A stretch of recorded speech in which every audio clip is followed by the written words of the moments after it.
Bam. All right. So, welcome back. I know Steve had a question about sugar. So we'll just kind of kick it off with that. And then if anyone else has questions, we'll kind of dive into those. Today is the day we're going to dive into the lipostat, this weird thing that almost sounds like woo-woo that we've been mentioning the whole time. And then we'll talk about mind maps and stuff. And then saving the fun, my favorite talk, the calorie talk for our next session together. All right, so we'll just kind of kick it off with Steve's question, and then I'll hit unrecord when he stumps me here, and then we'll start the recording over. No, I'm not going to stump you.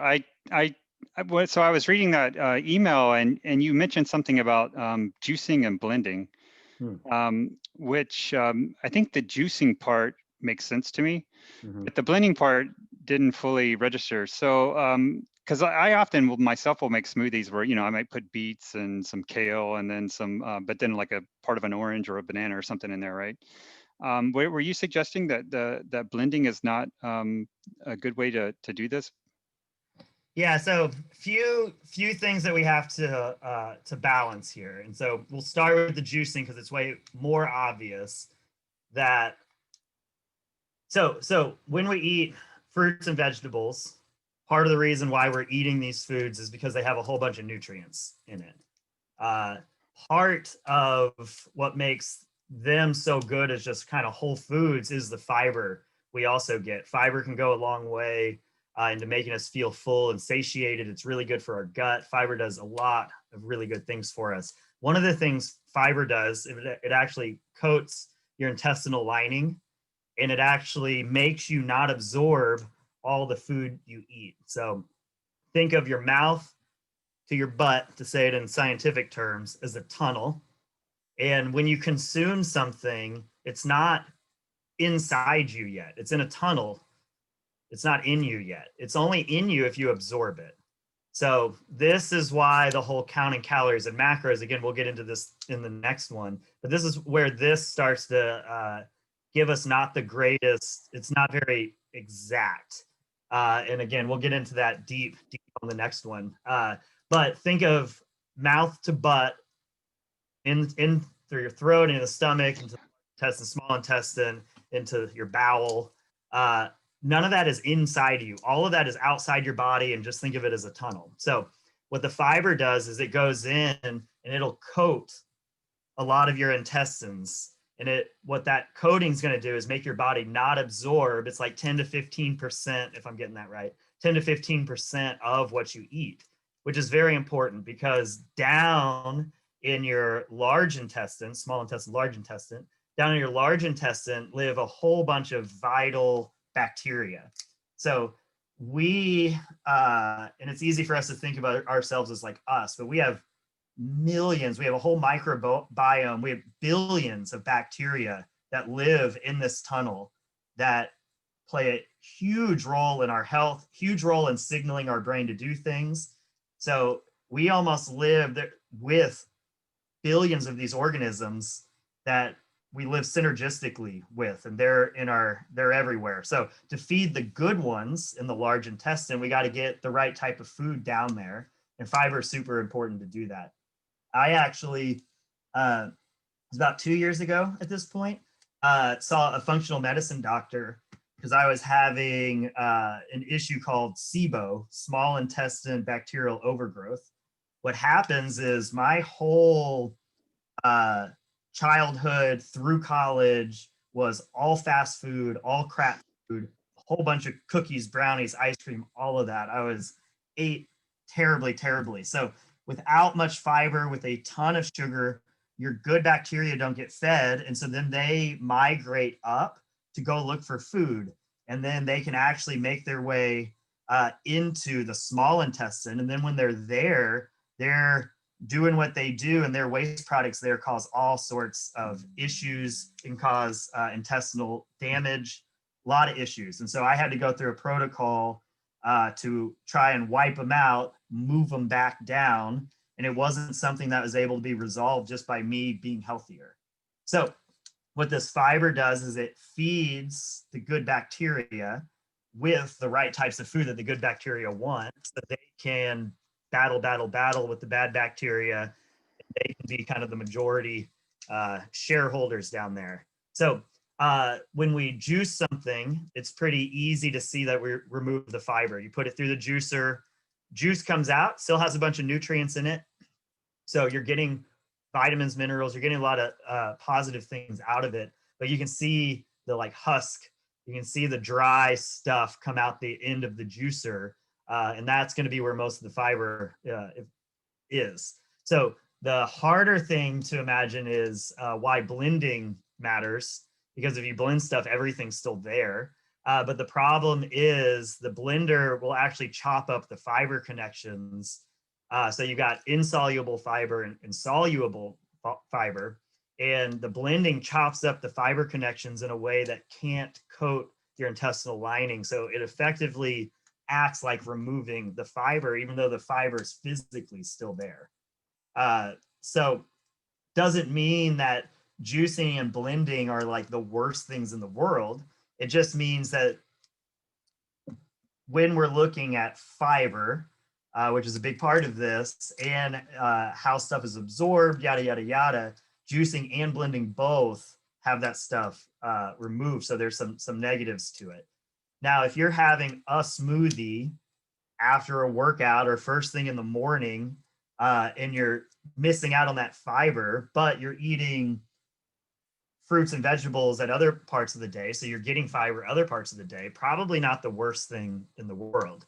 But if the only time you're getting fruits and vegetables is through pureed fruits and vegetables, through smoothies, through juice, you're getting a lot of vitamins and minerals, but you might be missing out on the feeding the good bacteria, the nutrients that they need. So the good ones are strong enough in your body to keep the bad ones at bay, and they can connect and work with you just in our everyday processes that we don't even know are going on.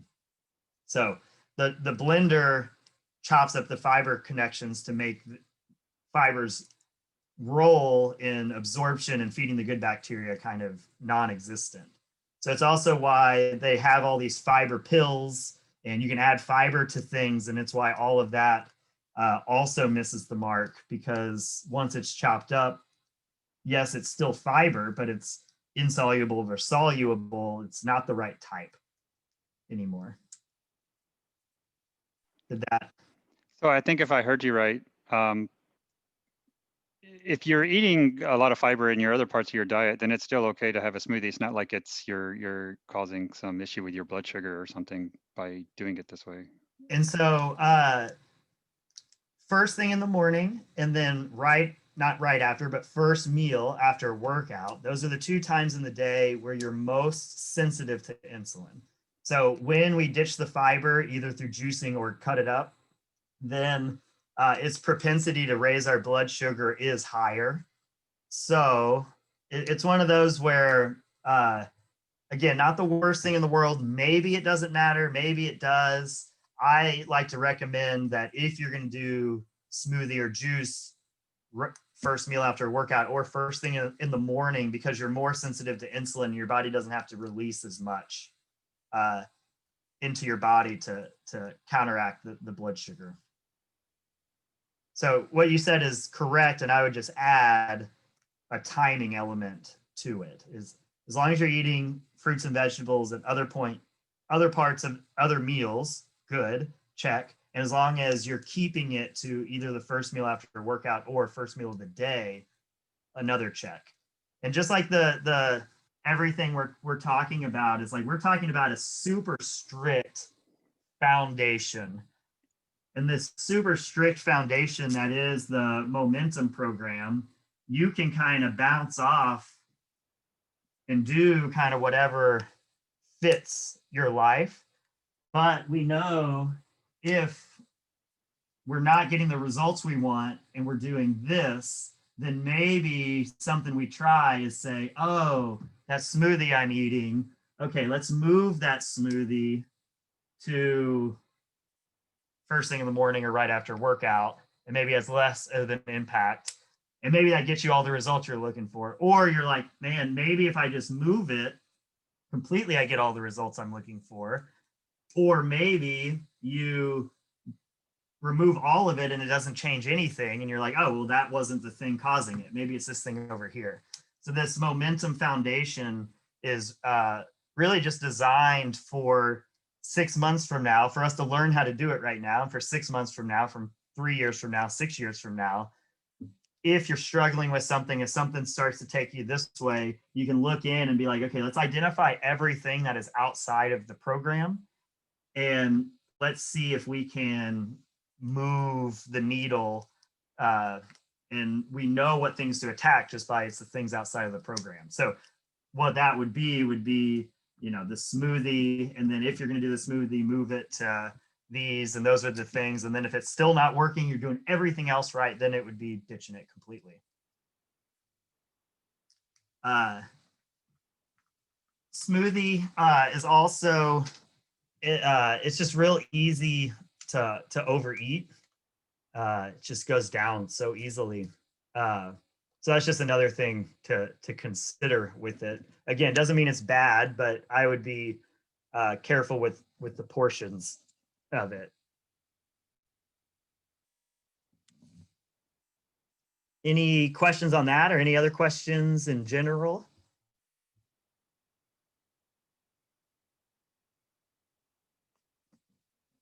All righty. All right, let's dive in. Like always, interrupt as you got questions. We'll just kind of go through this. So we've kind of touched on a lot of these pieces along the way. So we're going to get a little deeper into each of them. And the main thing, and so I'll retell the study with the bird just because I am fascinated by it. But the main thing and that we're dealing with right now is that we're living in an environment that, evolutionarily speaking, we've never had to deal with in our lives. We've never had to deal with high calorie density, high calorie, high sugar, high fat, high all of these things, high salt foods around us at any moment that we want. We've never had to deal with it. The easiest way, or the way that really sticks out in my mind, is just that bird who liked big round white eggs. I won't go too deep into this again, but they took this bird's eggs, it laid multiple eggs, it would pick the biggest, roundest, whitest, and it would spend its time nurturing that egg. They put fake eggs in there, making them bigger, bigger, bigger, bigger, bigger, until the egg was bigger than the bird, and the bird would still ditch all of its eggs to go sit on this big, white, round, fake egg, because it's never had to deal with this ever before in its life. So we have kind of a disconnect here between our primitive brain and what it stresses us to do versus the realities of the world we live in. And our primitive brain has never had to handle these situations. It's never been until 0.008% of our existence. Outside of that, it was never the wrong move to eat as much honey as possible when you have the opportunity, because you don't get the opportunity much. And when you get the opportunity, the honey's still limited. It's never been the wrong move to eat as much as you can possibly eat when the opportunity is there. Now it is the wrong move, but we haven't evolved that way. So this is why this stuff can get so tricky. So what happens is our primitive brain gets bids moment to moment. It just gets bids. We talked about this a little bit about if you're holding your breath, it might get bids about you should breathe, but those won't be the first bid. So hold your breath, and now we can think about other things. You hold it long enough, and now the bid that wins is breathe. If you have to go to the bathroom, maybe that's going to get the winning bid until something else becomes more important. So it prioritizes these things based on survival. So really, when you break down fundamentally why we've evolved to be kind of who we are and what we are, it's to reproduce. That's what our brain wants, regardless of what each of us individually. It's like as a population, the population needs to reproduce. So almost everything that gets a higher priority in the bid structure has to do with finding a mate. So if you're not fit, healthy, if you're not these things, then you don't do well reproducing. So it really puts like you have to live. And so it puts food and water really at the top of this list. You have to avoid predators. You have to not be outcasted. Don't get outcasted. And you have to find a mate. Sorry, to do that, you have to be part of a community. So this is kind of just general, and this is kind of more theoretical, obviously, but just kind of in general, your primitive brain prioritizes these things over everything else, but it takes everything into consideration about the moment. So if all of these things were going on at once, actually avoid predators would probably be number one. If you're dead, you can't reproduce. If you're weak, if you're malnourished, you can't reproduce. You don't want to get outcasted. So why are so many people scared of public speaking? It's kind of an irrational fear, but it comes from a long, long time ago. If we did something that embarrassed ourselves in front of the tribe and we got outcasted, we could die because of that. Community is so important because if you don't have the social connections, if you're not part of a community, you're not going to have access to the people, and you're not going to have your rank and status within the community to be able to find a mate and then finding a mate. So our primitive brain works on a very, very, very basic level. And it gets these bids at any moment, and it's got 100 things that come in. Winning bid, bam, and then it releases cortisol or it releases dopamine. It releases a hormone to get you to move and to go do something about it. It happens all the time. Winning bid wins. So it's important to kind of know that that this is really what's driving a lot of our hormones and a lot of the things that we have to battle, knowing that this is what our primitive brain is doing and why, and then we have to battle it. And I really like the public speaking example because today with what we know is like, man, it is so much, it's so beneficial to not be nervous giving a presentation. So why the heck would our body make us so incredibly nervous? And it's just trying to protect us in these ways that are outdated. So these outdated ways, we have to recognize when we're feeling a certain way, and we have to practice and get better at reacting to these feelings in a way that actually makes sense for our surrounding. There's a book, Thinking Fast, Thinking Slow. That's awesome. And you have to be able to step back and give yourself a second. There's a game, I forget what it is, but there's like a 5-second timer, and it goes whoop, and you flip a card and you have to answer a super easy question, but you have to do it fast. And it is hilarious to watch people not be able to answer the simplest questions. And as soon as you see somebody take a second, realize 5 seconds is actually kind of a long time, we can answer the questions all day long. But when we get frantic, can't happen. So as far as food goes, our primitive brain, this is kind of the economics of it, the relative value of food. So this is how many calories does it take to get it minus, sorry, how many calories it is. So calories of the food minus calories to get it over time. So when we look at a lot of the strategies and stuff we talked about last time, it was all about, hey, let's make the things we don't want ourselves to do hard, and let's make the things we want ourselves to do really easy. Because our brain is getting this this energy input in, and is primitive. And in the primitive world, we need calories, we need energy, we need to conserve energy, and we need to be able to use it for these reasons. So our primitive brain doesn't want to burn a lot of calories to do things. And so it wants to conserve energy. And so when we're looking at food, our primitive brain is looking at it as, okay, how many calories am I going to get from it? How many calories am I going to get from it? How many calories does it take? So I keep writing this crap the wrong way. And then how long does it take to do it? And if you got to walk all the way across the city to go get this amazing calorie thing, then not really worth it. So all of these things can start kind of coming into play a little bit more as we're setting up our environment and everything. So the brain wants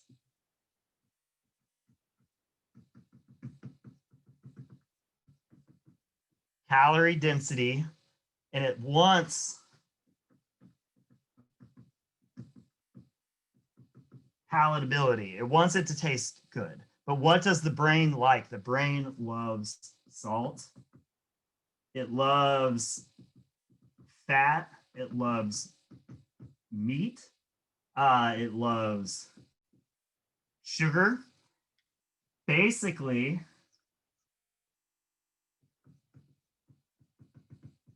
laboratories and the smartest people in the world have come up with what your brain wants, and they make it and package it and ship it out all over the place and make it super cheap. So laboratories and the smartest people in the world are working against our bodies because they know what's going on in our head. They know the neuroscience behind this, and they're putting foods in front of us that our brain wants. So we can use all of this information to take a step back, think about the situation, and then make the choices we want to make once we see how all of this stuff starts playing together with itself. So now we get to the lipostat.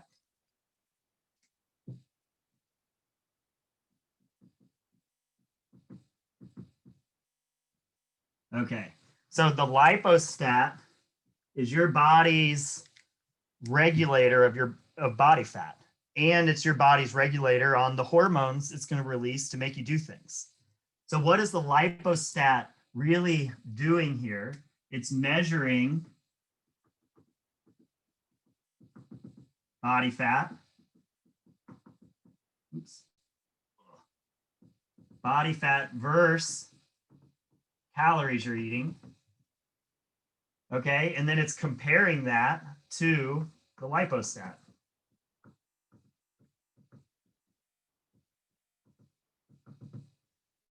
So your body has a hormone called leptin. Leptin is produced in fat cells. Leptin gets released in relation to, like in your bloodstream, it's in there in relation to how much body fat you have. So there's receptors in your brain that are calculating at every moment how much body fat you have. Insulin is a hormone that gets released by your pancreas, and insulin is used to trigger fat cells to release and store fat, and it helps regulate blood sugar. When we're doing things incorrectly, when we're eating foods that cause inflammation, one with leptin, you can get literal scar tissue, which is literal brain damage on the receptors in your brain that calculate how much leptin is in your body. So you can get literal brain damage from eating shit food. And that issue in the brain doesn't allow your brain to understand how much leptin is in the system. There's other mechanisms too that can make us misinterpret it. If we're eating high sugar diets, high carbohydrate diets, super high, again, carbohydrates aren't bad, but super high all the time, low fiber, these things, then insulin gets released all the time, and your cells can become insulin resistant, which means more insulin needs to get released. And everything kind of has this trade-off. And so too much insulin in the system can cause a whole host of other metabolic disorders. So part of what we need to do is make sure that we're doing things the right way, so our brain and our cells and our body are actually getting signaled the right way. And the signals that it and that it thinks it's getting are actually correct. So step one is we got to normalize everything. That way, when your brain thinks this is how much body fat you have, it's correct. And your brain thinks this is how much blood sugar there is, and this is what needs to get released to make the fat cells do stuff, it's actually correct. So we got to normalize everything. The other thing we need to do here is make sure that our lipostat is actually set to the right level. So it's one thing for our body to know what's going on, and it's another thing for our body to choose how much body fat we need to have. So what happens is we sit here and we have our lipostat turned up, and you can think of this like a thermostat with temperature. We have a lipostat gets turned up and get turned up because for a lot of reasons, but a big part of it is your diet, and not like the so much the quantities, more the types of food in your diet. So if we've got sugar, if we've got super high calorie density, meaning it doesn't take up much room and has a lot of calories in it, type foods, our diet can bust the lipostat up. Not getting enough sleep flips the hunger hormones around, and it can boost the lipostat up. And again, this makes complete sense, because what we want to have happen is we want, and again, this is, sorry, primitively, we want, if honey is around, we want to eat as much honey as possible. So if honey is around, your body busts the lipostat up, and now as it's measuring your body fat versus the calories you've eaten, and it's comparing it to the lipostat, it's going to stress you to do the things that it knows, that evolutionarily knows it needs you to do. So let's imagine this. We eat this much honey.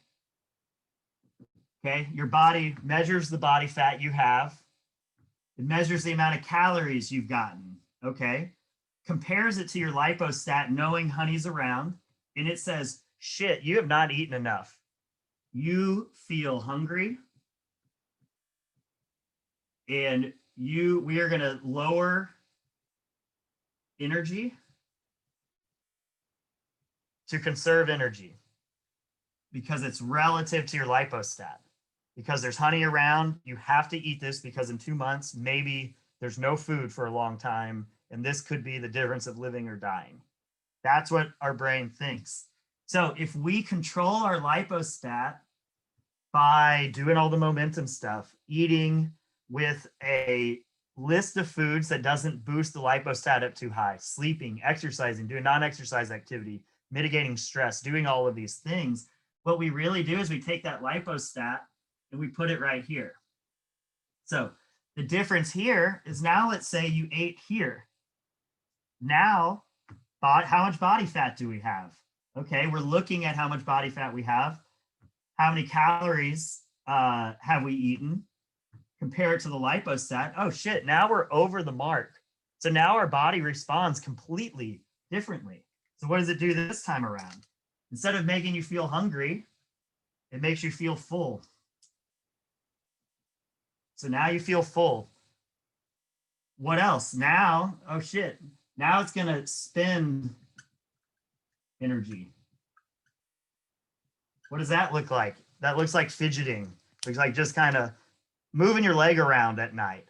It looks like, have you ever heard anyone be either super cold or super hot when the other person right next to him is the exact opposite? If you overeat, your body gets rid of the excess.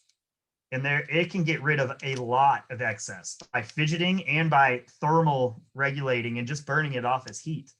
So there's some people that eat a lot and don't gain any weight, and their body temperature is really high at night. It's because their lipostat is set to here. They ate this, and their body's like, that doesn't line up with what we're doing. Burn it off. The same person can eat this many calories, but from a different level of foods, with different sleep, with different things. If that person's lipostat is here, body reacts completely differently. Now you feel hungry, you want to eat more, and your body shuts you down to save energy. So this is why, and we'll get way more into this with the calorie stuff, but this is why so many people fail counting calories and macros. It's because what they do is, one, they're not changing their sleep, they're not changing their exercise, they're just doing everything the same that they're doing. They're eating the same diet, they're still eating crap food, but they're counting it now. And what happens is, so you eat crap food and you're tracking it. Good job. So you're not even here. You're eating this. You're way underfed. So what's going to happen? You're going to get shut down. You're going to feel hungry all the time. And your brain is going to go crazy because it knows there's sugar around and you're starving yourself. And it just wants to stress you to go get food, to go get food, to go get food. Again, if the lipostat's here, completely different story. Completely different story. So the types of food we're doing, the lifestyle we're living, all of these things matter greatly. And once we get things kind of settled, at the point where you want it to be, this is why I haven't counted a calorie or a macro. I've gone 3-day periods a few years ago where I counted it just to kind of see where I was at, just to kind of look at it. But I stay the exact same body weight. It's like I step on the scale, I could tell you exactly what it's going to be within just a hair. Doesn't change. I don't track my food. I eat when I'm hungry. It's because my lipostat is set at a level. And if I undereat at that level, I'm going to feel really hungry. And guess what I'm going to do? I'm going to eat. I'm going to eat more. If I overeat, oh gosh, I ate too much. It's going to burn it off as heat. I'm going to shake and shake and shake. And the next day, I'm not going to feel as hungry. And I'm probably not going to eat as much the next day. So all of this stuff relative to the lipostat matters. It matters a lot. So this is super cool. This is one of my favorite things. They had a extremely controlled study. I should have looked up the exact specifics of this one. I like it so much right before. But they had a really controlled study in a laboratory. They fed people out of not like a feeding tube they stick down your throat when you're in a coma, like a little thing out of the wall where you could go up to it, take a straw, and drink like mush. The mush tasted not good. And you could drink, eat as much of it as you wanted. The amazing thing is what they found is obese people in the study consumed about 300 calories a day. Lean people in the study consumed like 1,700 calories a day. Neither group was hungry. So what the F is going on here? It's the exact same stuff. So what's going on? They have a food in a situation that moves their lipostat down. Obese people, they're measuring body fat, their brain is, versus the calories they need, and then they're going to release hormones that stress them to do things. If you're obese, you have a much higher body fat, obviously. You don't need as many calories to hit your lipostat number. If you're lean, you have less body fat. You need more calories to hit your lipostat number. So without them knowing what they were doing, you eat as much as you want. You can be hungry if you want. You do whatever you want in this thing. It doesn't taste good. So as soon as that, no sugar around, as soon as the palatability leaves, everybody ate the amount that would push them to kind of what for them would be towards a normal thing. So here's what happened. Now these people, they can take groups of people. This is different research. They can take groups of people and they can put them on for a month. They can put them on for 2 weeks. They can put them on for 6 months. Any diet. They can make people gain weight. They can make people lose weight. They can do anything they want to people. As soon as the people go back to their regular lives, they all even out and average back out to where they were. So to me, that's incredibly telling of the importance of just the box of food that we're eating from. And if we can ignore all of this and only eat within this box of food, we're sleeping and doing all the other things, we can really control where that lipostat is. But we can overeat. We eat like this over and over and over and over and over again. We can gain weight. But what happens is we go back to our regular lives, and then your body's like, nope, back. Or the exact opposite happens. We can undereat, lose weight, go back to your regular life. Body's like, bam, we're going right back to it. So the brain controls so much, and all of this is so far beyond willpower. You don't get to choose your body weight. We're not choosing it. We can choose our actions. That's all we can choose. And then based on that, your primitive brain is making determinations here. So researchers looking at all these things, it's incredible because there's people with genetic disorders, and so they can target specific parts of the brain to see, oh, if this part is damaged or if this person's having issues here. You can see what happens to people. They do a lot of research with mice. The most profound thing that I read was it took them a long time to figure out how to make mice gain weight, because you can talk to a human and say, look, this is what we're eating, and you're eating this much. If you're full or not, you're going to eat it, and we can make humans gain weight. You can't talk to mice. The mice are going to eat what they want to eat. They tried high carb, they tried sugar in their food, they tried a lot of things with limited success, and they call it the vending machine diet. What they found is if they fed mice food out of a vending machine, oh my God, they got fat fast, and they loved it, and they were just keep eating. So what they were doing is they could raise the mice's lipostat a little bit, but you can't tell a mouse to overeat, but you give them the right thing and their lipostat jumps up, goes crazy, and they go nuts. So laboratories, that's how they fatten them up. They call it the vending machine diet. So most of this stuff comes from the book, The Hungry Brain, which is awesome. Stephan DNA, something like that, DNA. He's a neuroscientist. He lays it out way better than I can lay it out. And I'm just taking kind of the highlight points that relate to what we're doing here. But so important. And so what happened to us is just like the drinking out of a tube, the early days of the Momentum program, I was freaking out and I didn't know what to do, because what would happen is in the early days, we don't do it anymore.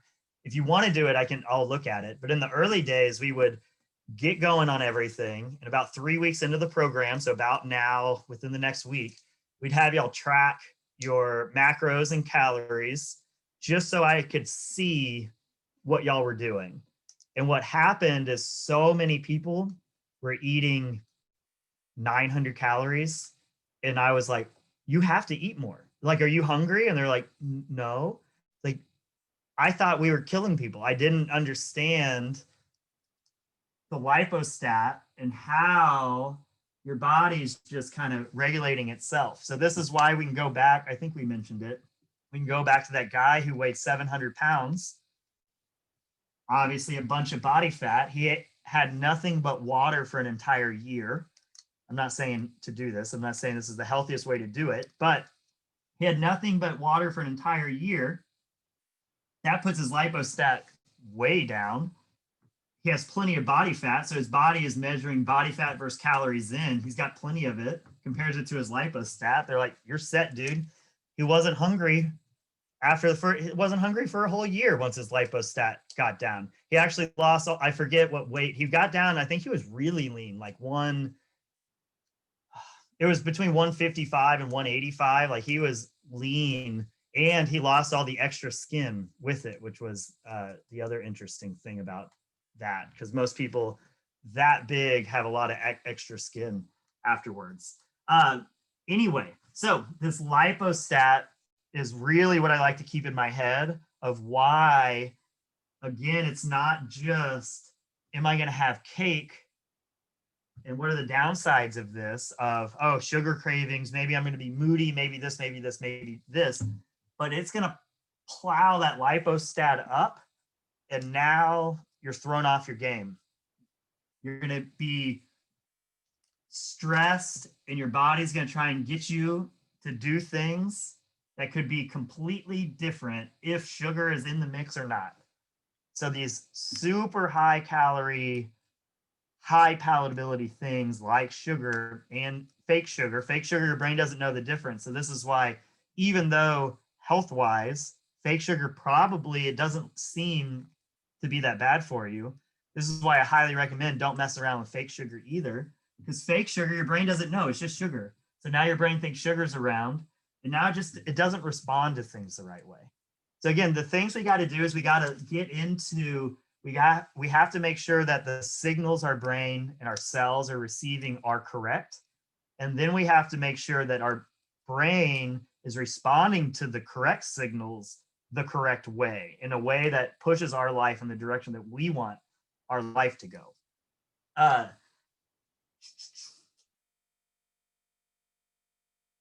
Double checking my notes over here. All right. So that's the Lipostat rant. And I know this Lipostat, I know when I almost stopped reading the book when I was like, a book on fucking neuroscience that says something about a Lipostat. And I was like, okay, Bowie recommended it to me. I'm going to keep reading. And then I was like, this is absolutely incredible. He goes into the specific mechanisms and areas of the brain that control different things. He gives examples of people who have genetic disorders or trauma from injury and what they do. So to me, my first reaction to Lipostat was like, woo woo, great, we have this thing. And then the more I pieced together where the science that it was coming from, and then the specific examples from myself and people in the Momentum program, it's like, oh shit, this is why people can eat 800 calories and be completely fine for a little bit. Okay, so now let's play this out a little bit longer. Okay, so say your Lipostat, we got it to the right point. It takes a couple weeks. Think of it as like a lagging indicator, and it's looking at, hey, what have you done for the last 2 weeks? How do you know that it's changed, the Lipostat? It's more, it's not a, I would say it's by how you feel. Okay. So it's like, if you want to see if you're insulin resistant or leptin resistant, they have like blood tests and things for that.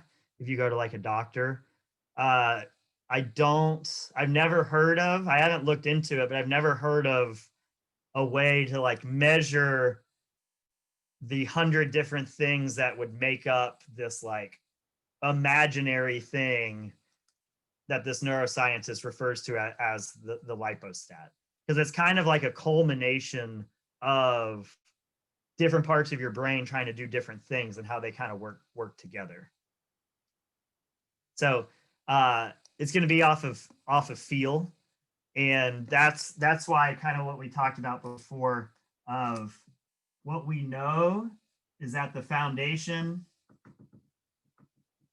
of the Momentum program is absolutely going to put you there. Just, it'll put you there unless you have some genetic issue going on. It's going to put you there. What we don't know is that inevitably what everyone's going to do is we're going to come out of this in a few areas. Maybe you do that, and maybe this is, oh, you added cheese, and oh, maybe I'm only moving every 2 hours instead of every hour. So a few things are not going to be perfect all the time. What we don't know is, does that move the Lipostat at all? Does it move it none? Or does it move it up? And that's the experiment that you've got to do on yourself over time. So really what we're looking at here is, if this is where you are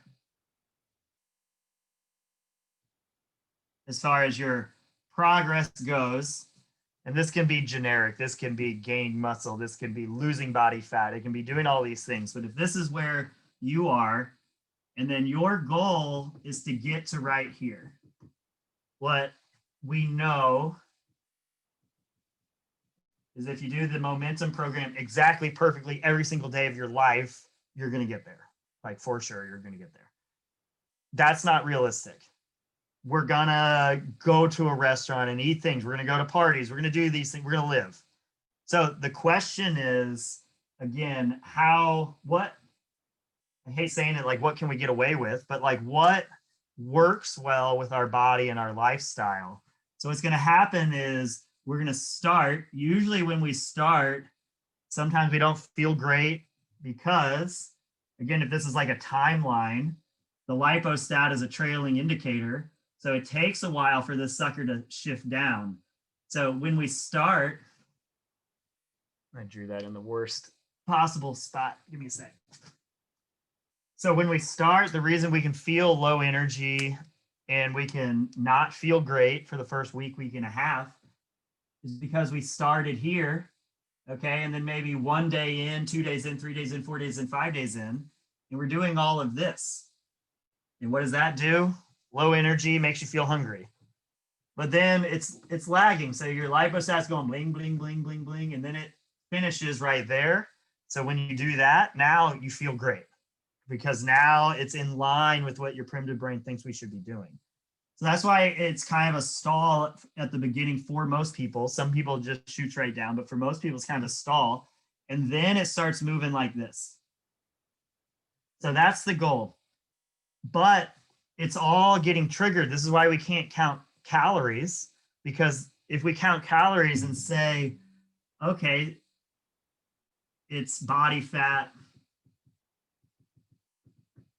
plus calories is what our lipostat's looking for, that's going to change along the way here.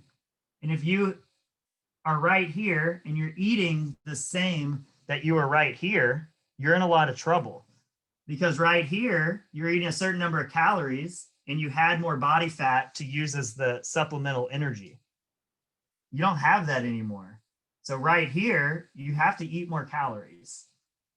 So you can't just count calories for your whole life.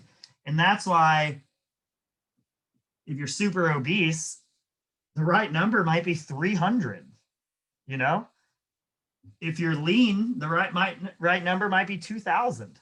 And we can still make progress with all of these, but say you're obese and it was 300, maybe you need 700 here. Maybe you need 800 here. Maybe you need 1,500 here. And maybe you need 2,000 here. And again, we're going to go into calories and talk about why counting them and counting macros is very unhelpful to us for the most part. And there are some very specific circumstances where it could be beneficial. It's more performance related, but for overall health and things like that, not very helpful to us. So this is why I like getting our bodies able to receive the correct data. That way your body can send you correct signals. And when you get correct signals, you're going to eat more and you're going to eat more and you're going to eat more as you lose body fat and as it kind of makes more sense for you. So inevitably, like we talked about, is we're not perfect momentum people. I'm not a perfect momentum people. I'm not trying to be. Almost everything I do is centered on the momentum program. I don't get perfect sleep every night. I try. Every now and then I eat a pizza. So I'm not perfect. So the question is what you're doing, where is it going to take you? So this is kind of the journey of it is 4 weeks. We're going to land somewhere here. We're heading in the right freaking direction for sure. But what's going to happen is here's the base. We're going to add things. And we don't know. Maybe the things we add get us exactly where we're going. We don't have to battle cravings all the time. Everything we're looking for. And maybe that means, yeah, we're eating some bread. We're eating some grains. We're eating some oats. We're eating dairy. And maybe we're right here. Or maybe we're doing those things and it bumps us up to right here. Or maybe we do those things and it causes inflammation and sensitivity in us. And that can be really bad for chronic disease and conditions there. So what happens is as you go along the journey, whenever you find yourself kind of leveling out, if you're unhappy with where that is, the check-in is, okay, what are all the things I'm doing outside of the momentum program? And do I restart and start the foundation over again and then see what happens? Or do I get rid of something? So let's say we're going down here and we level out.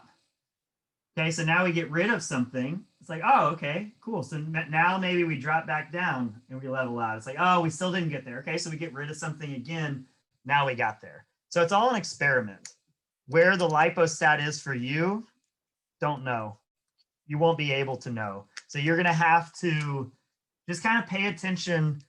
Do you feel energy-wise, body-wise, happiness-wise, the effort you're putting in wise? So if it makes you miserable and you hate your life and you get these results because you're doing exactly the momentum program, then there's probably some really good psychological reasons to add dairy back in and see how it goes. Stuff like that. But everyone's finishing thing, we're all individuals. What we're sensitive to is very different. What we handle is very different. How we work out, how we go about our day, everything is so different. There's not a one size fits all thing. And so what we're trying to do here is create the base where we can identify things outside of the base to know, okay, let's be honest with ourselves. Maybe this is something I really have to figure out how to do. And so this 4 weeks is about setting up that foundation, figuring out how to do all of it. So at any time in the future, you can either come back to it or you can be like,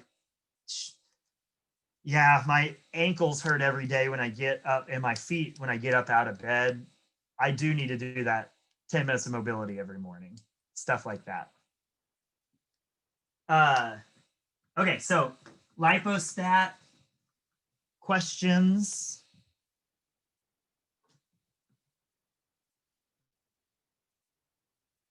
When is the right time to start reintroducing things and how? Awesome. Good question. All right, so what we're in the middle of is that the base of the momentum program is basically an elimination diet, which is the gold standard of food sensitivity testing. We also get rid of those foods because they tend to be high calorie. And so especially if we're looking to lose body fat, it's pretty easy. It's a lot easier to get that lipostat moving down when we get rid of the high calorie foods because our body loves the high calorie stuff. And we're learning how to create that plate. That way in the future, it's really easy to lean back on being able to make meals that look like this. So we're using this 4 weeks as that. Kind of the gold standard for elimination diets is like 21 days to 4 weeks, which puts us right in that zone, which is why we do the program for 4 weeks. So the way you reintroduce it, and I'd give you kind of 2 options. The first thing is I would say reintroduce stuff when you're at the level you want to be at. Or when you're at the point of, I cannot continue if my life doesn't have this. First thing I would say is, yes, you can. You'll be fine. Do it. But if you're like, no, I have to have butter, then it's like, all right, you can go without butter, but all right, so here's how you do it. After 4 weeks, you go, let's say day 1, 2, 3, 4, you reintroduce butter and you see how you feel. If you have diarrhea on either of these days, if you have a skin condition, if your gums bleed, if your hands swell, if you get a weird rash, if weird stuff happens, if you have tummy aches, I say a lot of very scientific things. If you have a tummy ache, if you have tummy aches, then you know butter was probably the thing that did it. So we don't want to reintroduce everything at once. So you'd pick the thing that you're like, this is the thing I can't live without. and you reintroduce that. If you're good, cool. Now you can move on. A good way to do this, especially with dairy, is to start with cheese because it tends to be lactose free or very low in lactose, and lactose intolerance is the main thing for people with dairy. And there's 30%, I think, of people on the planet are lactose intolerant. So start with cheese because there's a chance that cheese won't make you feel bad, but butter and milk and stuff like that might. So it's generally waiting 3 days in between. Fourth day, reintroduce a new thing. But just know you might be doing this. Okay, now we reintroduce cheese. And maybe that happens. Maybe this happens and it's not even noticeable and doesn't matter. Cheese brings enough joy to your life that it's worth it. Or maybe that happens because of it. And that's where this experiment comes in. And so we're looking for food sensitivities and just, okay, so now if we add this and this and this and this and this, and we keep adding things back in, and we end up here, it's like, oh shit, okay, so now I've at least learned what I'm sensitive to, hopefully, but now I can start trying to remove the big bang for your buck, high calorie, high lipostat moving foods to see if I can move myself down, or maybe sleep or non-exercise activity or exercise, or maybe something else is causing it. And one other question, since I'm vegetarian right now, I'm trying to get all of my protein from eggs and tofu, and maybe like black beans and things like that. But are like protein shakes bad since they have some kinds of sweeteners, or is it okay for me to have that? You can get protein without sweeteners. So I would say anything with sweeteners is going to jack that lipostat up. And, you know, you can choose to live that way, but living that way has a lot of cravings and a lot of battles. So I choose to not live that way because I don't have to ever think about it in my life. And it's pretty, that to me is pretty amazing. And when I have it in my life, I spend a lot of minutes every day thinking about those things. And so I finally got to the point where it's like, I have too much to do. I don't want to spend my time thinking about trail mix that has M&Ms in it. Like, just, I wanted to get that crap out of my life. And now that it's gone, I don't even think about it anymore. So with, sorry, remind me the question one more time, Sheila. Sorry. I was talking about protein shakes. Protein shakes, got it. I was like, I know it has to do with protein. So whey protein is dairy. So for me, whey protein doesn't immediately make me feel bad, but if I consistently have it, about 2 weeks in, I start to get really bad headaches. So it took me a long time to figure out that that was from the whey protein and from my dairy intolerance. You can do pea protein. There's all sorts of different proteins. Casein protein, I think, is typically made from eggs also. But you can get pure protein without the added stuff. You just have to look.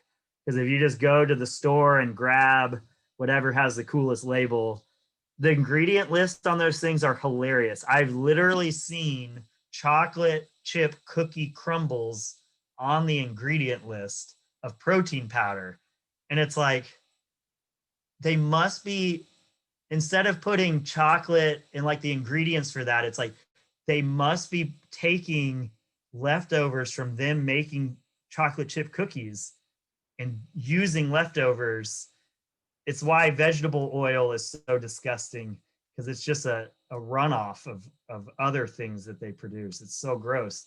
So the protein powder can be gross, but you can find good ones. So I would just look for a company, look at the ingredients, look for a company where you're like, pay more, and look for a company where you're like, okay, they're not sticking their bathroom hands in the protein powder, you know? they do some gross, it's just protein powder. It's just not regulated very well. And they put some gross things, but I think why the ingredient list looks so weird on so many of them is because they're using leftovers and they're like, how can we get something out of the leftovers? And, they're using it to flavor protein powder. But protein powder, especially for someone who it's going to be tougher to get protein, I think is going to be a good solution for you. Thank you. Cool. Hey, Kyle, I'm kind of curious about your particular experience. Like when you're in your daily life, are you strictly on the Momentum diet or nutrition where you haven't added anything back in? And then second, you did mention that you do eat pizza every once in a while. And so I guess that would be a red dot on the blue line. At what point is the frequency, like, is there some quantitative number that you can say like, okay, 5% of the time I can have red dots, or at some point it becomes a red line, right, with blue dots, which is not good. This is what I'm struggling with because I'm kind of already thinking about this, like when we come off this program, because maybe I do need a little bit of mischief in my life. I don't know, a beer here and there, but how many is too much? And maybe that's like you're saying, it has to be experimented with by the individual, but I don't know, any way of something to go off with or to start with would be helpful. Okay, awesome. So what I'm trying to do, and I don't have yellow, green, red, but blue's going to be green. I want my life to look like basically like this. We'll use red for yellow and red.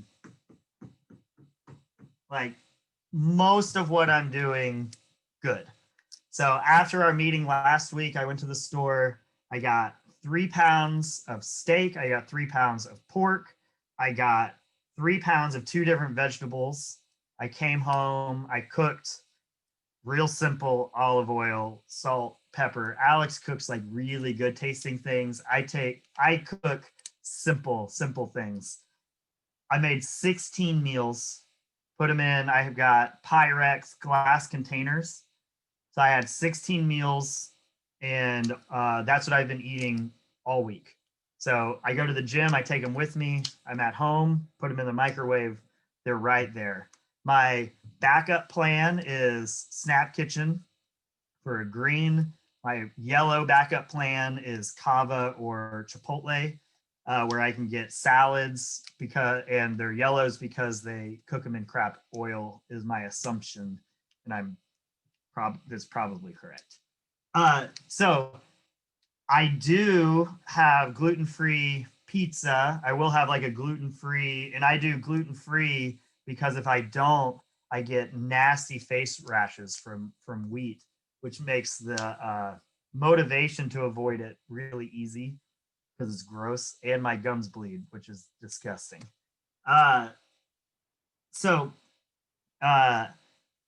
Maybe once, maybe twice a week. Most weeks it's once. I'll have something like that.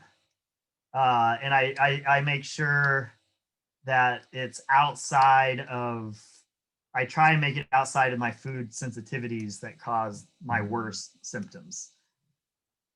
As far as rules, I've done this a few ways. I've come up with how many times do I think I can, I guess, get away? How many times a week do I think I can get away with it? And then I'll come up with like, I can do it once a week, or I could have this many beers a week, or whatever it's going to be. Rules is the simple way, because remember last meeting, it's all about removing choices. So you don't want to have all of these choices all the time. So if you say, hey, on the weekends, I get to do this, or once a week I get to do this, or twice a week I get to do this. What I even like is to narrow it down even further. And it's like, okay, on Wednesday or Thursday, I can do this. And if it's not Wednesday or Thursday, I can't do it.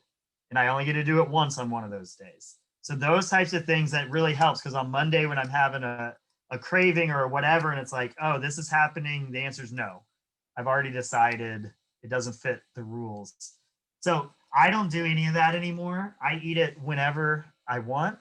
And I know reflecting back, it's becoming an issue, or I'm eating something that messes my lipostat up when it starts looking like this.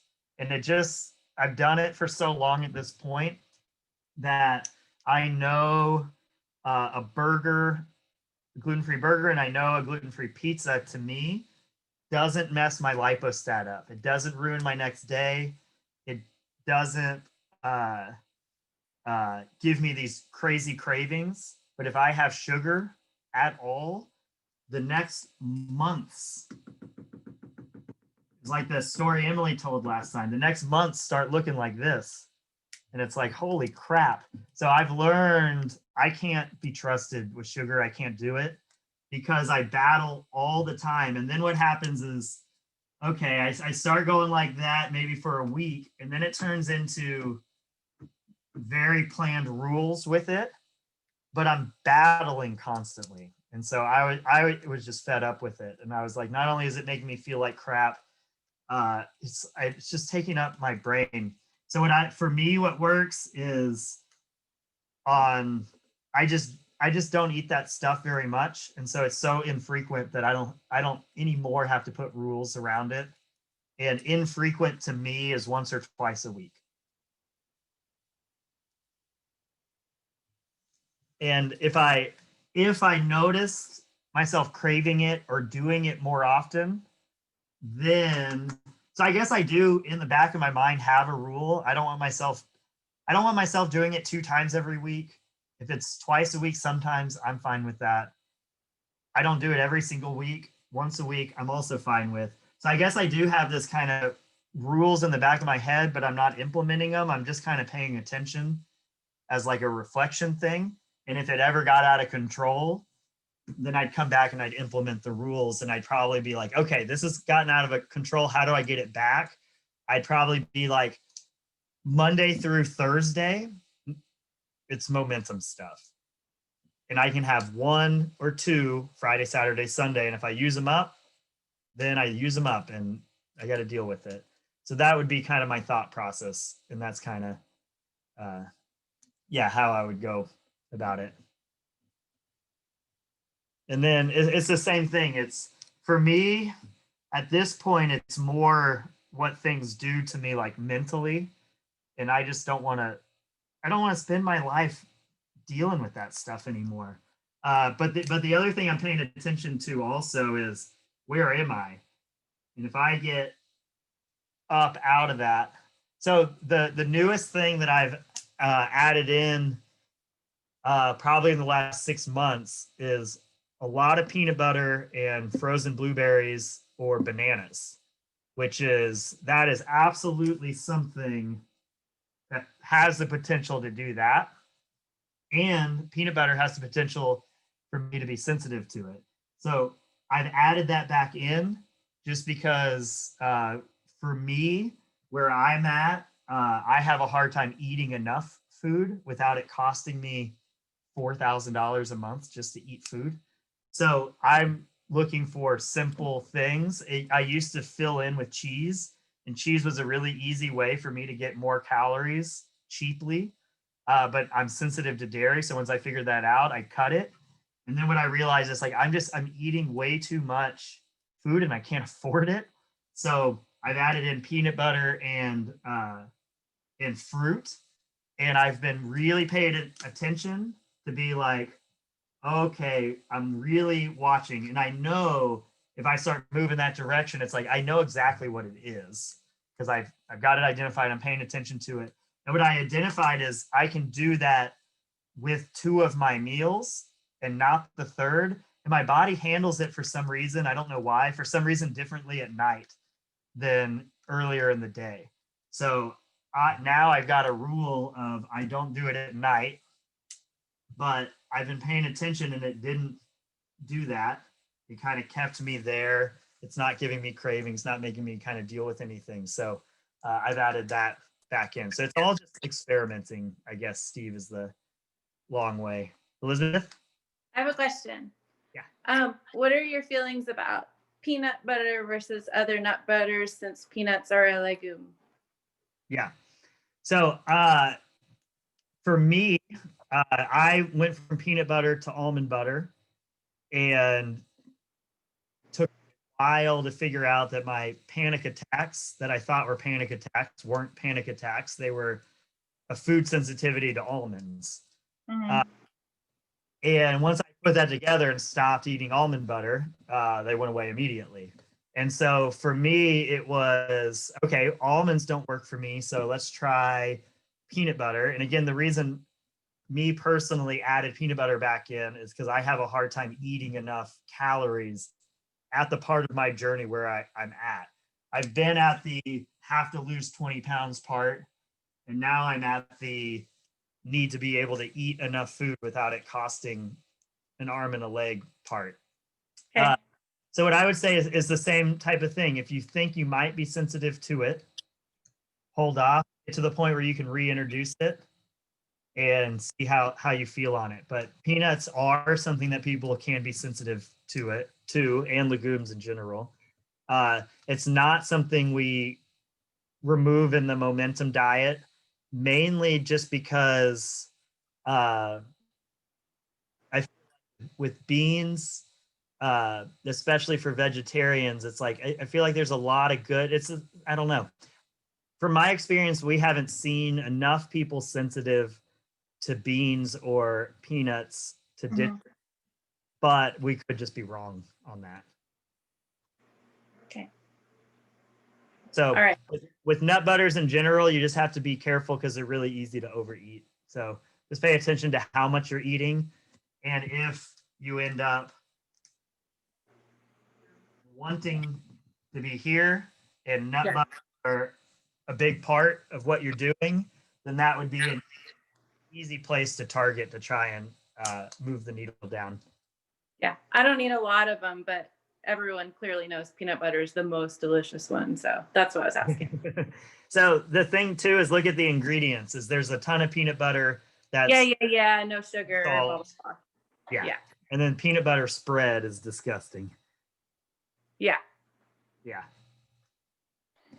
So legumes are okay, and beans and stuff. Because I For remember one this- email, it was on the no list, but then but it sounds like you're saying it's actually okay if you're not. Oh, sensitive. okay. So I probably haven't updated. We've bounced back and forth. I probably haven't updated that article. We've kind of bounced back and forth with legumes, and I've kind of left that up to y'all individually if that's something you want to ditch and test. And once you got to go through the ditch and test method with this stuff, it'd be really easy 2 months from now to say, okay, I've got everything settled in. I'm going to ditch legumes for a month, and I'm going to do the whole experiment over with just legumes on the ditch list.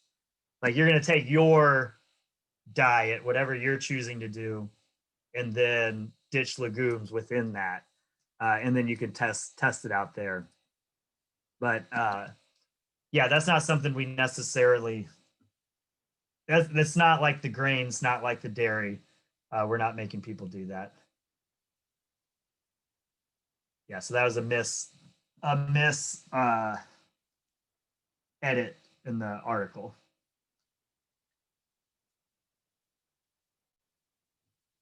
Okay, so here we go. Big homework this time. I really want y'all to do this really, really badly. Whenever I do this one-on-one, I can get buy-in because it's pretty easy one-on-one. This opens up the whole next piece of individualizing this for you specifically. Up until now, it's been pretty general. So now we're getting into let's individualize it for you specifically. And a lot of people just don't do this part. And it kind of drives me nuts because I feel like it's so valuable. So just trust in going through this exercise. You'll learn something from it. And please do it because at the very least, it gives us further opportunity to talk about you and specifically your goals. Okay, so the next part is figuring out why the heck you're doing this. Okay. We used to do this at the very beginning, but I feel like the beginning is kind of on overload. So I've kind of pushed this back further in the program, because I feel like in the beginning, you don't have to have deep reasons to do it. In the beginning, it's just we're doing it. To continue this on after the 4 weeks and 5 years from now, you have to know why you're doing it. In the middle of a really hard workout, if you haven't figured out why you're in the gym doing it, you're going to quit, or you're going to mail it in, or you're going to go slower. Like, you can't be trying to figure that stuff out in the moment. You got to figure it out beforehand. And so many people come in with the reasons why they think they're doing it, and they just haven't thought deep enough about it to realize why this is actually so important. So think back to our kickoff meeting, and we talked about the chronic disease statistics. 50% of Americans have a chronic disease. 40% are obese. 30% have diabetes or pre-diabetes. 25% of Americans are on medications, and those medications come with a whole bunch of side effects. So health is a huge reason why we're doing this, but I want y'all to think kind of deeper. So here's how I like to do it. So I'll be sharing with y'all, I have an account with this website called MindMeester. Where's the bottom here?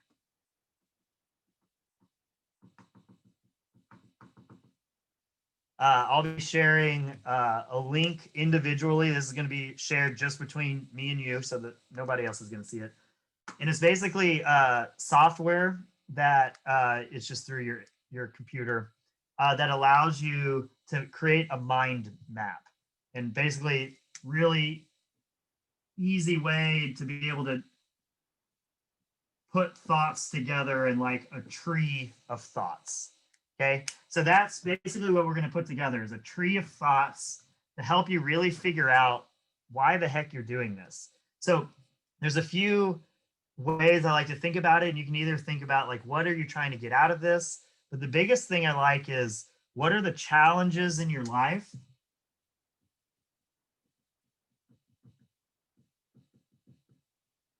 that come from either you not being happy with your body, your health, your mobility, your fitness?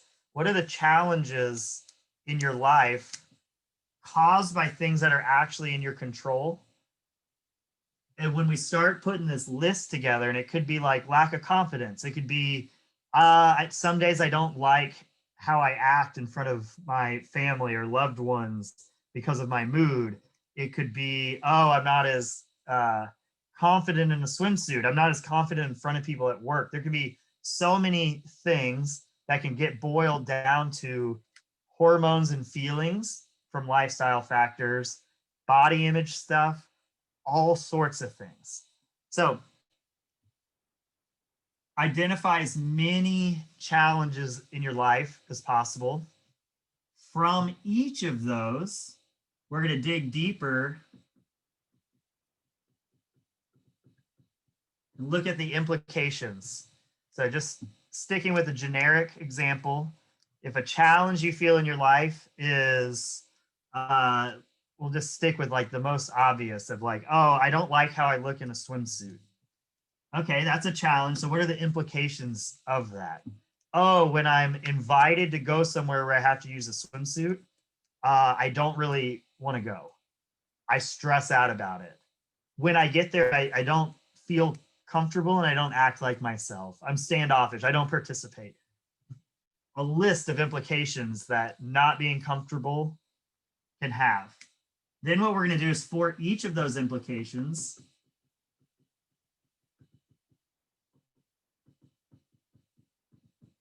we're going to look at further implications.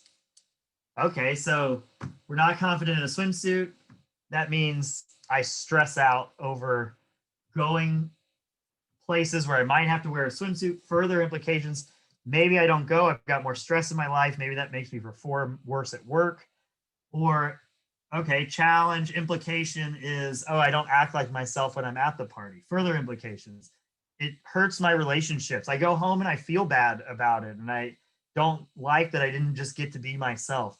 There's 100 things for all of these things. So this is why it can be kind of daunting, but this is why I like using this MindMeister thing, because it's really easy to keep organized and add things around.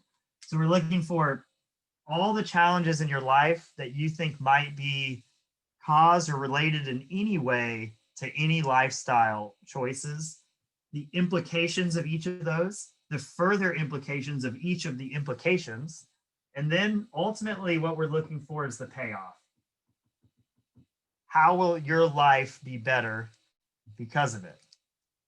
What we get down to is being comfortable in a swimsuit is not only about looking better. The most ripped and jacked person I know is embarrassed to be in a swimsuit. And that's ridiculous. He's enormous. He's got a 12 pack. I mean, there's not even 12 ab muscles. The dude is ripped. And every time we go to a pool party or anything, he won't get in. He won't take his shirt off. He won't do any of that because in his head, he's not ripped enough. He's not big enough. And it's like, enough for what? So getting abs, losing the weight, all of these things, it's not the whole part of the story. Okay, it can absolutely help. All of it is a side effect of the life we're living and the lifestyle and how we're working out and how we're eating and all these things, but it doesn't solve anything. So a lot of what this is going to allow us to do is look at that and see, okay, what steps can we start taking for each of these, and how maybe do we need to tweak what we're doing to kind of push us in the direction that we want to go. So we're going to identify challenges, implications, further implications, payoffs. This is going to be a long web of things going on, completely worth the time to do. And it really sets up this, your purpose. Why are you doing this? Why do you work out? Why are you going to do 10 minutes of mobility every morning? Why? For me, my purpose is I want to be healthy and fit, have the longest health span I can. So think lifespan, but you can be 50 years old and sick and live to be 100. That's not cool. I want to be as healthy as possible for as long as possible. And then I want to get sick and die. That's how I want my life to go. And I want that to happen deep, deep, deep. I want to be injury free. I want to be fit and capable to be able to participate and do anything that I feel like I want to do. I don't expect to be good at everything I try, but I don't want my fitness or an injury or the amount of time I spend working out or doing any of these things to restrict my ability to have a social life and participate in things and try things. I also want to work out in the way that I tell y'all to work out. I want to live the way that I'm telling y'all to live, to be an example, to show people that this is what I do. This works for me. Not that you have to do everything exactly as I do it, but I practice what I preach. So that's my purpose. That's why I'm doing this stuff.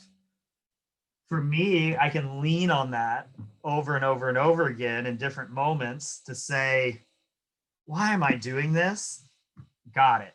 Or why am I doing this? Oh shit, this doesn't fucking line up. I quit. I'm out. See you later. I do that all the time. If it doesn't line up, I'm gone. If it lines up, I'm in. I don't care how bad it feels in the moment I'm in. So here's what we're going to do. Through this, we can help get the perspective of kind of what we're looking for. We can define that purpose. From the purpose, this is where it kind of gets into kind of optional territory because there's pros and cons to these that we'll talk about. But from the purpose, we're going to set general goals. Okay, the general goals would be, I don't know, I want to be stronger. I want to be fitter. I want to lose some weight. I want to be able to hike this trail. I want to be able to go do this with whoever. General goals. from the general goals, we'll look at it and be like, oh, okay, so if you want to be able to do these things, then these are kind of the specific goals that we could make so we can measure kind of, are you going on that route?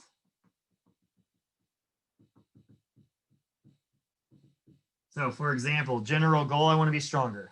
Specific goal, oh, I want to be able to deadlift 300 pounds by the end of the year.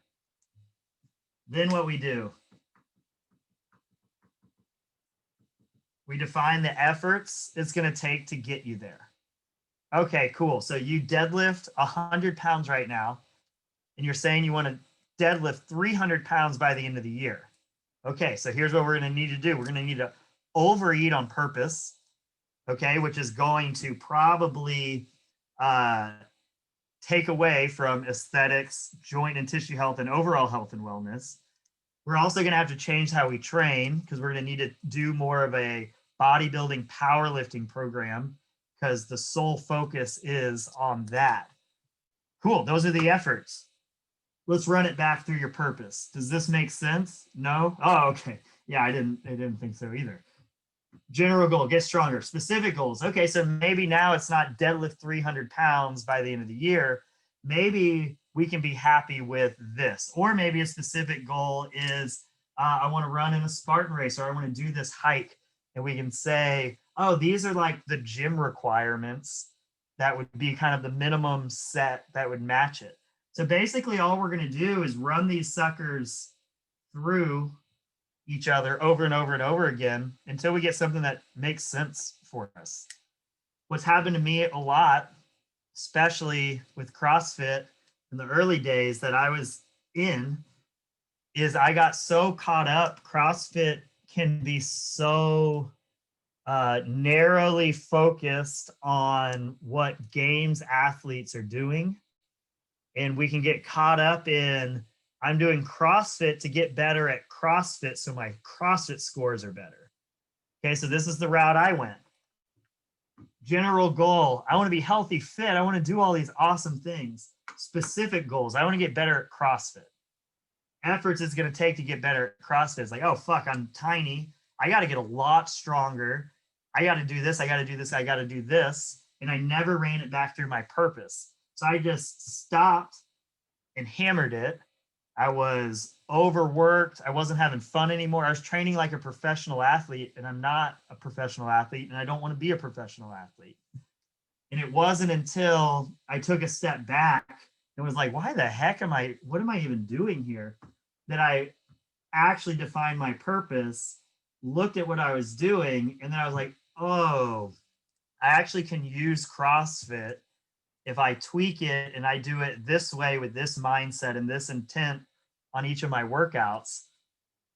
I can actually do it in a way that exactly fits my purpose. And it wasn't until I kind of ran it back. And now I had a spreadsheet with my deadlift goal, my back squat goal, and I had all of these and what my Fran time needed to be. And the open was coming up and this, and I had all of these things.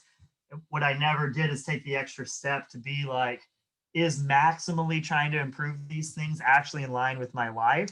Or where I am now, it's like, I'm cool with getting better every single year on a slower time frame because I can get out of bed and walk without my feet hurting. I would limp out of bed every morning because I was so beat up, because I was trying to get as good as possible, as fast as possible. But once I ran it through my purpose, I realized, oh, I can slow down my timeline. I can focus on this. And now I opened up more time in my day for social activities. I feel better. So when I get invited to go play volleyball, I can actually go play volleyball as opposed to being like, no, sorry, today's a training day. Can't do it. It's like volleyball is great exercise. And if you're overworked all the time, you don't have the fatigue management for volleyball. So you have to pass. So it's very different. I was training in a way that didn't fit my purpose or what anything actually was. And just running these things back through, we can get down to, okay, so what do the specific efforts actually look like? And so that's why we come up with, oh, working out for most people, the base is working out 3 to 5 days a week.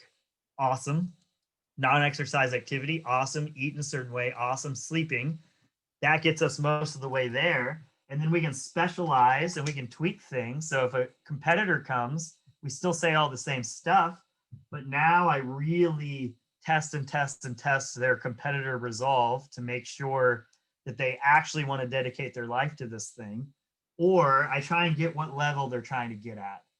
Or if we're just trying to be healthy, fit, being able to do whatever we want, then maybe we still are going to the gym 5 days a week. I'm still working out, but my intent in the gym is very different. And the amount of pressure I put on my workouts is zero.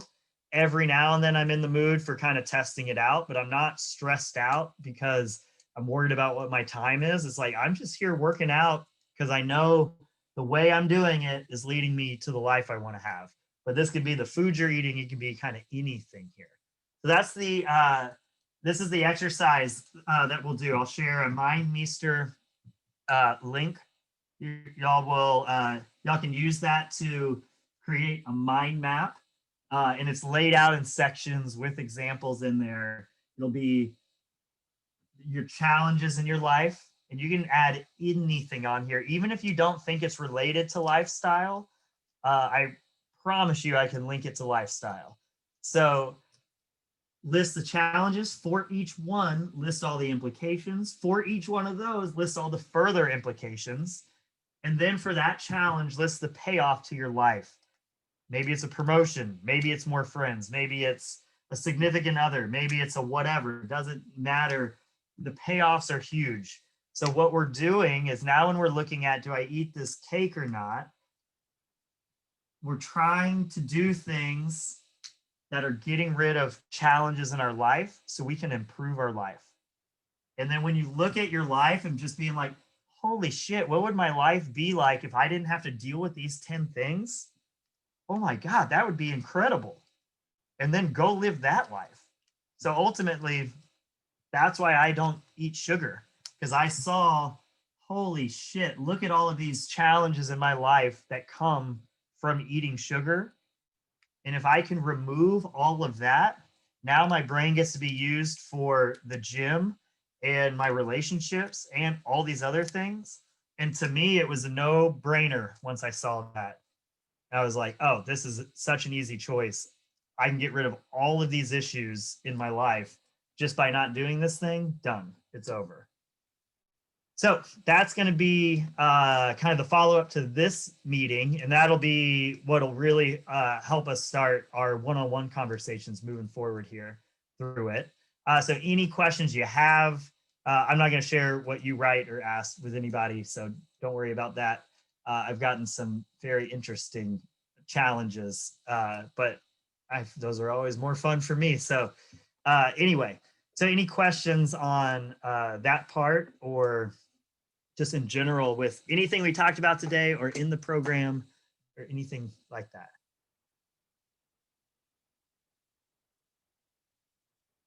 All right.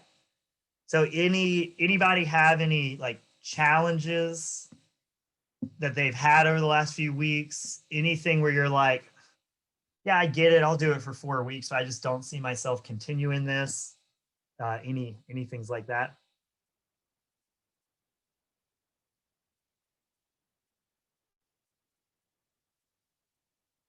Anything that's going really well that you're like, oh man, once I started doing this way, it really helped me turn the corner on this thing?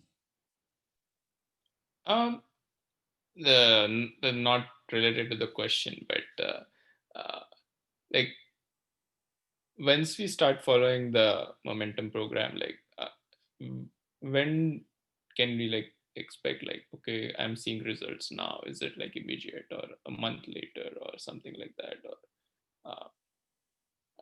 Or depends on how strictly following stuff. Yeah, and what results. So without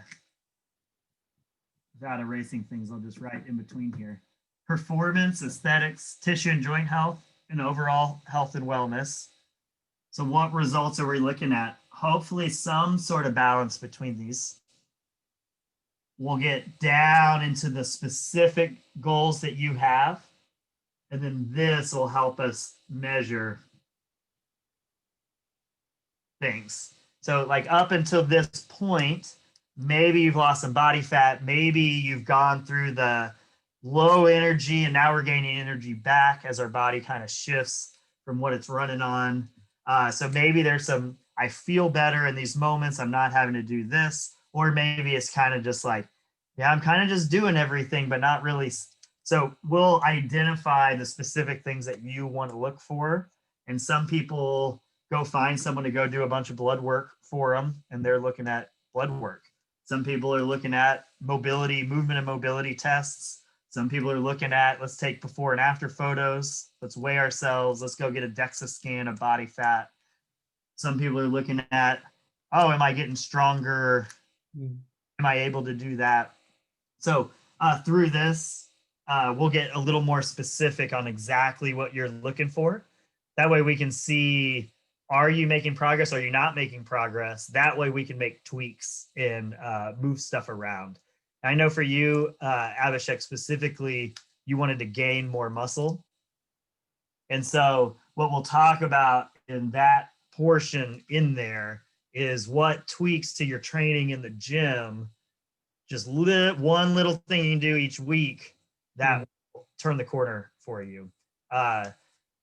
Just to kind of say that part out loud, for me is I did CrossFit for a really long time before looking like I worked out.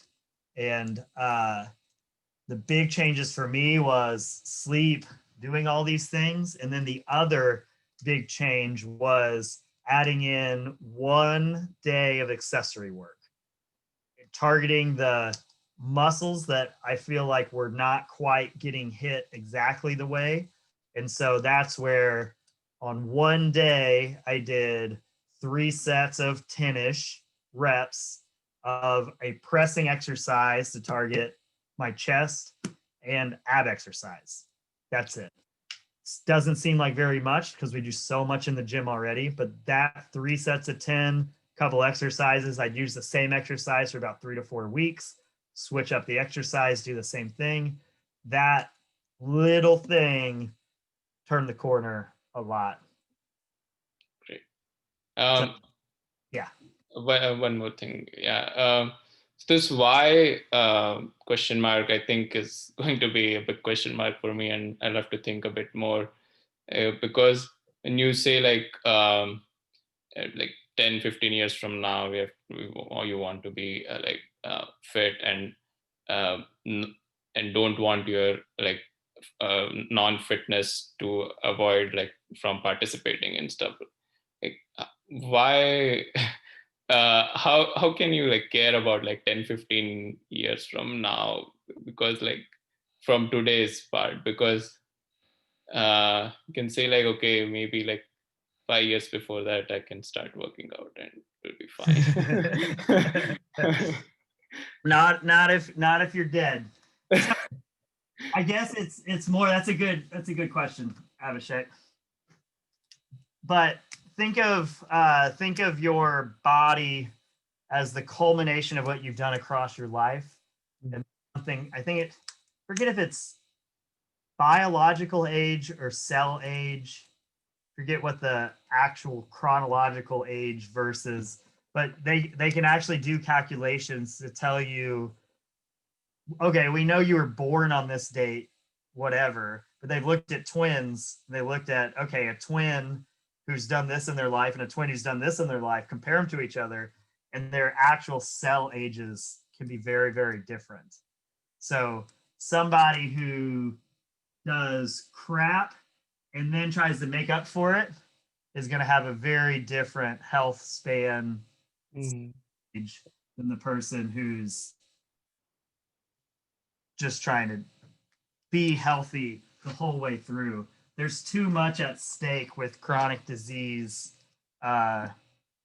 Think of not being healthy through this pandemic.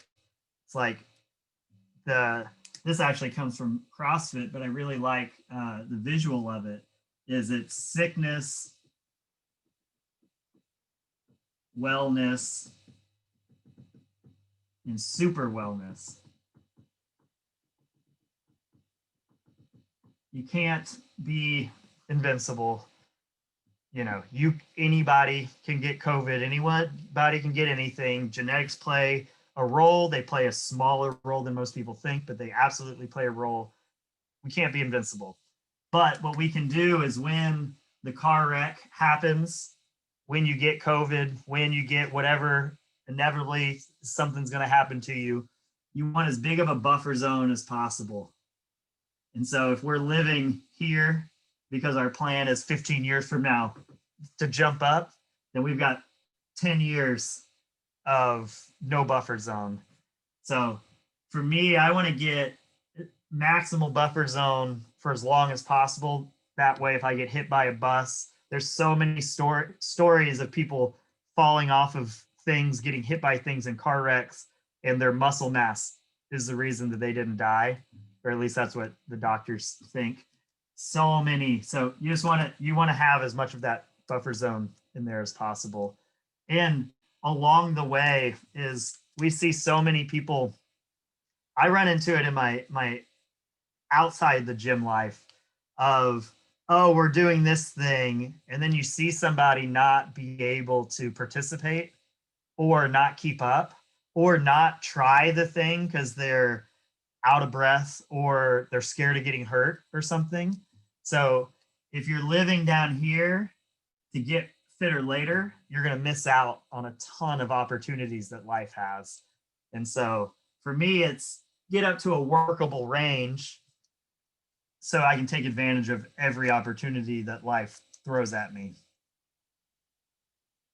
And, you know, there's just, even just from without food and all these other things, just working out alone, one of the most common things we see is there's these apps of people that can track skiing and how far they ski and how long they spend skiing.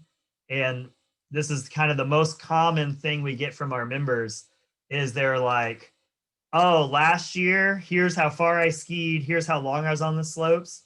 And this year it was triple. And they were like, and it's just straight up because they wanted to. It wasn't hard. So they just got to enjoy their vacation more. So it's just little things like that, I think, go a long way. But if you do nothing for 10 years, it is beneficial to kind of jump in there. So the other thing I like, this goes for my career also. This was from the book, The One Thing. I really liked it. Is you pick the shoot for the moon target. This is where you are. And everything you do needs to push you along that. So if my shoot for the moon target is here and then I'm doing something that pushes me this way, I have to figure out how to course correct to make it possible to get to that position. And so if you want to be healthy and fit when you're 70, you can see, it's like you'll see people who are 50 years old and you're like, man, you look like you're 80 and you're done. And then you see people who are 75 and you're like, you don't even know they're 75. You're like, those are different lives, completely different lives. Elizabeth? Huh? Oh, sorry. Your hand was there just a little bit. I thought that might have been a question. I'm good. All right. Well, that's all I've got. But I've got plenty of time if y'all have more questions, anything like that. So just let me know. Okay. So I have a question, or just maybe a clarification. So it sounds like you're going to start doing some more individual stuff with each of us. Is that how this will progress, or? Yeah. So through the mind map is cool because we'll have these things, and I can write comments like wherever on it. So I'll be able to get a better sense of maybe what you need a little more help with, or oh, here's a tip, or here's a perspective, whatever. Same thing with the purpose. And the goal setting, I can get much more specific about, oh, let's add this in. Oh, let's actually do this each day. When you're at the gym, let's do this. And so through this, it'll open up a lot more one-on-one conversations, either through comments or through the WhatsApp individual texts. But just like always, if y'all have individual anything questions, let me know at any point.